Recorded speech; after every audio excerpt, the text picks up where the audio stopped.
আজি নলবাৰী বালিতাৰা গাঁৱৰ post office চুকত দিব্যবন্তী বালিকা মধ্য ইংৰাজী বিদ্যালয়ত আপোনাৰ কোভিড ভেকচিন দিব বুলি শুনিছোঁ, সেইকাৰণে ভিডিঅ'টো বনাবলৈ ভাবিছোঁ। তো চাওঁ আহক কোনে কোনে কোভিড ভেকচিন পায় আৰু কোনে কোনে নাপায়, তো কিমান মানুহ হৈছে আমি চাওঁ বাৰু।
আজি কোভিড ভেকচিন উদ্বোধনেৰ কাৰণে আমাৰ বালিতাৰা গাঁৱৰে এজন বিজেপি প্ৰাৰ্থী শ্ৰীযুত বিজন হাউত তেখেতক নিমন্ত্ৰণ কৰা হৈছে কোভিড ভেকচিন উদ্বোধনৰ কাৰণে, আৰু তেখেতে আমাৰ মাজত উপস্থিত আছে।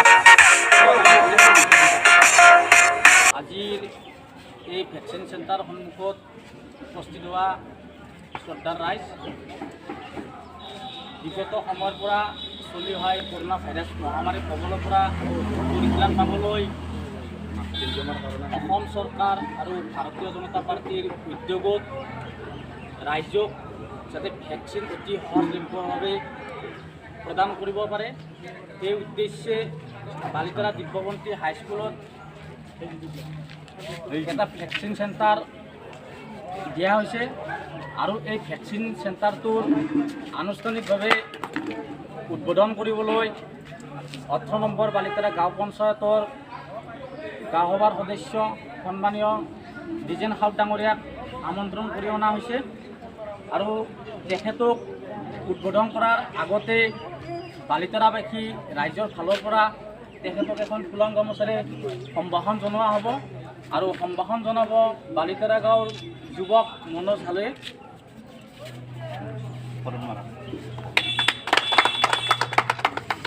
আৰু এই চেণ্টাৰটো মুকলি কৰাৰ আগমুহূৰ্তত তেখেতক আজিৰ এই চেণ্টাৰত উপস্থিত হোৱা ৰাইজক উদ্দেশ্যি দুআষাৰ ক'বলৈ মই আহ্বান জনাইছোঁ।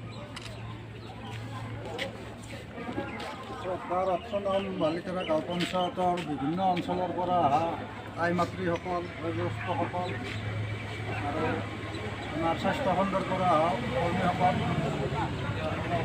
এই ভেকচিন কেন্দ্ৰটো আমাৰ অসমৰ সন্মানীয় মুখ্যমন্ত্ৰী হিমন্ত বিশ্ব শৰ্মা ডাঙৰীয়াৰ সবল নেতৃত্বৰ কাৰণে অসমৰ মানুহখিনি যাতে সুস্থ আৰু সবলভাৱে থাকে সেইকাৰণে ভেকচিন প্ৰতিটো অঞ্চলতে ভেকচিন কেন্দ্ৰৰ আয়োজন কৰি সকলো মানুহকে ভেকচিন দিয়াৰ ব্যৱস্থা কৰিছে। গতিকে সকলোৱে শৃংখলাবদ্ধভাৱে শাৰী পাতি যাতে ভেকচিনখিনি ধুনীয়াকৈ হাল্লা হুল্লা নোহোৱাকৈ লয় সেইখিনিয়ে মই সকলোকে আহ্বান জনালোঁ। গতিকে হাল্লা হুল্লা কোনো কৰিব নালাগে, সকলোৱে শৃংখলাবদ্ধভাৱে ভেকচিন লওক। আৰু এইখিনি কৈয়ে মই এই কেন্দ্ৰটো উদ্বোধন হোৱা বুলি ঘোষণা কৰিলোঁ। উদ্বোধক ডাঙৰীয়াক আমি ধন্যবাদ জ্ঞাপন কৰিছোঁ আৰু আজিৰ এই চেণ্টাৰটো পৰিচালনাৰ ক্ষেত্ৰত তেখেতে যাতে এক গধুৰ দায়িত্ব পালন কৰে তাৰ বাবে আমি তেখেতক অনুৰোধ জনাইছোঁ। ধন্যবাদ।